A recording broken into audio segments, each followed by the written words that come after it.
என்ன மாப்பிள ஊரே என்னது தான் சொன்னீங்க, எல்லாமே உலகமே உங்களுதுதான் சொன்னீங்க, எவன கேட்டாலும் நீங்க சொல்றத கேட்பான்னு சொன்னீங்க, கடைசியில உங்கள தூக்கிட்டு வந்து உள்ளார போட்டாங்களே மாப்பிள, அப்படின்னு மாமனார் கேட்குற நிலைமைக்கு ஆக போறாரு தங்கராசு.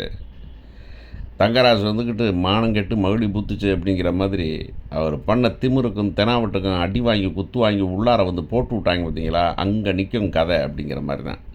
இத பார்த்து சந்தோஷப்படுவாங்களோ இல்லையோ நம்ம மலரு, ஆனா நம்ம மலருக்காக சந்தோஷப்படலாம் அப்படிங்கிறது தான். ஸோ என்ன நடந்தது? என்ன நடக்க போகுது? அப்படிங்கிறத பார்க்கலாம். நம்ம இன்றைக்கி என்ன நடந்தது அப்படின்னாக்கா, இவங்க தான் வந்து எல்லாம் கல்யாணம் வீட்டுக்கு வந்துட்டாங்க. வீட்டில் எல்லோரும் வந்துட்டு ஜாலியா இருக்கிறாங்க. பிள்ளைங்க இந்த பக்கம் விளையாடுதுங்க, அந்த பக்கம் வந்துட்டு ஓடுறாங்க, அந்த பக்கம் ஆடுறாங்க. தங்கராசு வந்துட்டு உட்காந்துருக்காரு ரூமில். மாப்பிள்ளை வந்துட்டு சொல்கிறாரு, மாப்பிள்ளை வந்துட்டு மாமா உண்மையை சொல்லியிருக்கலாம் மாமா அப்படின்னு சொல்லிட்டு, உண்மையை சொன்னால் கல்யாணம் நடக்காதுடா பொர்றா அப்படின்னு அந்த திமிரு இருக்குது பார்த்தீங்களா. ஒரு டைமில் வந்துட்டு இந்த ஓவர் கான்ஃபிடென்ஸ் இருக்கும். சொல்லுவாங்க don't be over confident you will be doomed அப்படின்னு சொல்லுவாங்க. அந்த மாதிரி ரொம்ப திமிரு, ரொம்ப தெனாவட்டு அடி வாங்கினா போதும் அப்படிங்கிற மாதிரி. அதெல்லாம் சொல்லக்கூடாது மாப்பிள்ள, போய் தானே பார்த்துக்கலாம், வேலை தானே பார்த்துக்கலாம், நம்ம என்னன்னா கல்யாணத்தை நிறுத்திடுவாங்க. நிறுத்துறாங்க, மானம் எங்கே போகிறது, தங்கராசு மானம் எங்கே போகிறது அப்படின்னு. இல்லைம்மா அது மனசு உறுத்திக்கிட்டே இருக்குது அப்படின்னு சுரேஷ் சொல்லலாம். சுரேஷை வந்துட்டு எப்போவுமே அவனை முழுசுமாக கெட்டவனாக காமிக்கிறது இல்லை. சுரேஷை வந்து இன்ஃப்ளூயன்ஸ்டு பை தங்கராசு அப்படின்னு காமிப்பாங்க. அது ஒரு கதை. எப்போவுமே இன்ஃப்ளூயன்ஸ் பண்ணாக்க அப்புறம் அதை இன்ஃப்ளூயன்ஸ் பண்ணளவுக்கு இப்போ என்ன அறிவு வச்சு இவ்வளோ பெரிய பையன் படிச்சுட்டு வந்தவனுக்கு அப்படின்னு. இதே மாதிரி தான் அங்கே சொல்லுவோம், மயில் மட்டும் இன்ஃப்ளூயன்ஸ் ஆனாங்க அவங்க அம்மா கிட்டே இருந்துன்னு. அதே என்ன, அது என்ன தான் அறிவு இருந்தாலும் ஆண்டவன் அவனுக்கு தனித்தனியாக புத்தி கொடுத்துருக்கான்ல, கொஞ்சம் கூட ஒரு இடத்துல உரைக்காது அப்படிங்கிற மாதிரி தான் சுரேஷுக்கு. ஆனால் சுரேஷ் மயில் அளவுக்கு மோசம் இல்லை அப்படின்னாலும் வந்துட்டு கொஞ்சம் இன்ஃப்ளூயன்ஸ் பண்ணப்படுறாரு அப்படிங்கிறதான் நமக்கு தெரியுது இங்கே.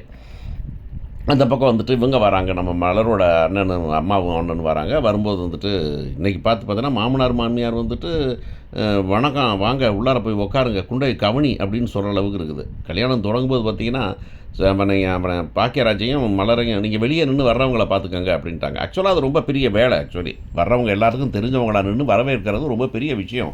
அந்த பொறுப்பை பெரிய பொறுப்பு தான் அப்படின்னாலும் இந்த இடத்துல அவங்க பொறுப்பாக கொடுக்கல. மற்றவங்களாம் மற்ற வேலையை பார்ப்பாங்க, நீங்கள் மட்டும் இந்த சீரியஸாக வெளியே நிற்கிற வேலையை பாருங்கள், உள் வேலையை நாங்கள் பார்த்துக்குறோம் அப்படின்னு அவங்களுக்கு தண்டனை கொடுக்குற மாதிரி தான் அந்த அம்மாவும் அப்பாவும் கொடுக்குறாங்க. பட் எனிவே அதை ஒத்துட்டு அவங்க இருக்கிறாங்க. அப்புறம் அவங்க அம்மாவும் தம்பி வராங்க. தம்பி வந்து அவங்க வந்துட்டு கூட்டி போய் உட்கார வச்சு பேசு அப்படின்னு சொல்கிறாங்க. ஏன்னா நிலம் கொடுத்தது அவங்க நிலத்தில் தானே காசு வாங்கி பெற்றுருக்காங்க பிக்காளி பழுக அப்படின்னு. அந்த அம்மா வருது, அங்கே போய் உட்காடுறாங்க. உட்காந்தா வந்துட்டு அந்த அம்மா கேட்குது, ஏண்டி கொஞ்சோண்டு நகை வச்சுருந்தேன், கொஞ்ச நேரம் எடுத்தேன், அதையும் கொடுத்துட்டியாடி நீ, என்ன தாண்டி பொழைக்கிற அப்படின்னு நார்மலாக அம்மாவுக்குரியது. அந்த அம்மா இந்த வீட்டை வச்சு கேட்குற கேள்வி தப்பே இல்லை அப்படின்னா. இல்லைம்மா அதெல்லாம் பார்த்துக்கலாமா, நீ ஏண்டி என்னடி பண்ணுவீங்க நீங்கள், யார் அவன் சுரேஷ் புரேஷ் தானே, அவன் தானே திருப்பி கொடுத்துருவான், அவன் தானே தங்கராசோட சேர்ந்துருக்கவன் எப்படாச்சும் கொடுப்பான் அப்படின்னு கேள்வி. நீ இதை பற்றிலாம் பேசாமல் இருமா, நம்ம பார்த்துக்கலாமா அப்படின்னு அவங்க சொல்கிறாங்க.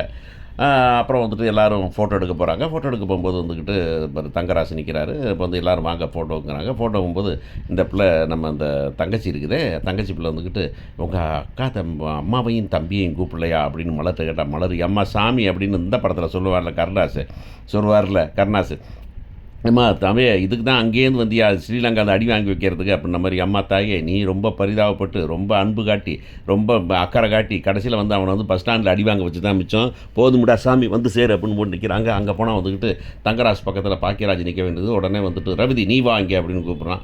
ரேவதி இந்த பக்கம் வந்துடுறாங்க. நடுவில் தங்கராசு ரேவதி, அதுக்கடுத்து வந்து நம்ம பாக்கியராஜ் இந்த பக்கம் இந்த பொண்ணு. உடனே இந்த பொண்ணை வந்துட்டு கைக்குள்ளே விட்டு பிடிச்சிக்கிட்டு புருஷனோட நிற்கிது. அந்த பக்கம் பார்த்தீங்கன்னா ரேவதி அண்ணனோட பிடிச்சி நிற்கிது. இருந்தாலும் தனியாக நிற்கிறேன், கடுப்பாயிடுறேன் அப்படிங்கிறத பார்க்குறேன். நம்ம ரொம்ப கடுப்பாகுது.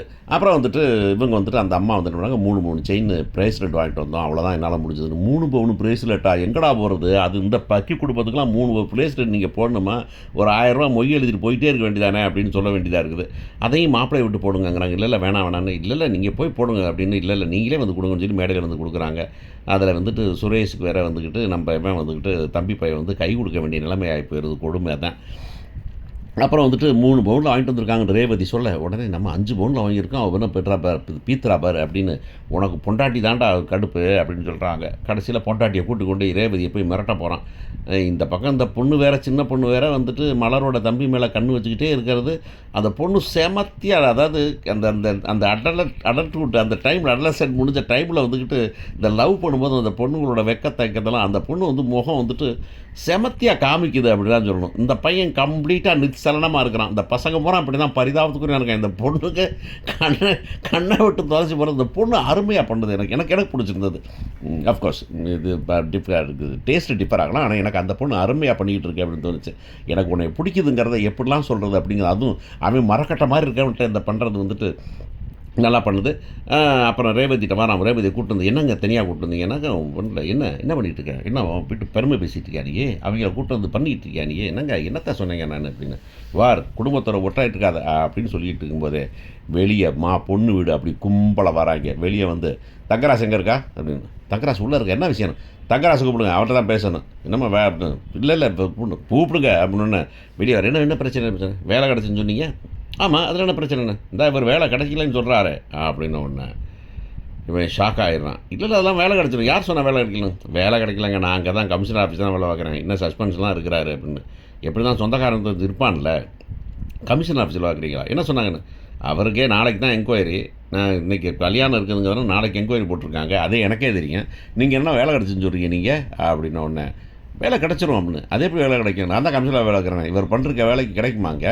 ஆளை போட்டு அடிச்சிருக்கிறாரு, அவரை வந்து ஜெயிலில் போடாமல் இருந்தே பெரிய விஷயம் அப்படின்னு உடனே கடுப்பாகி, என்னையா பேசிகிட்டு இருக்கேன்னு பேச கை தள்ளுமொழி ஆயிடுது. தள்ளுமொழி ஆனோன்னு அடிதடி ஆகி போயிடுது. உடனே இவங்க பொண்ணு வீட்டில் சொல்கிறாங்க, பாருங்கள் எங்கள் கல்யாணத்துக்கு பண்ண செலவை போகிறாங்க மொத்தமாக எடுத்து கொடுத்துருங்க, நீங்கள் கொடுத்துட்டு போயிட்டே இருங்க நீங்கள் அப்படின்னாக்கா. யார் கொடுப்பா? பாக்கியராஜ் கல்யாணத்துக்கு செலவழிச்சிட்டேன், சுரேஷ் கை விட்டு காசு இருக்க மாட்டேன், தங்கராஜ் தான் காசு கொடுக்கணும். யார் காசு கொடுக்கணும்? அதெல்லாம் முடியாது, கல்யாணம் முடிச்சே ஆகணும். கல்யாணம் நடந்தாங்க. தங்கராஜ் சொன்னால் தங்கராஜ் நீ யாராக இருந்துட்டு போயா அப்படின்னாக்க கைகளை பாய் போயிடுது.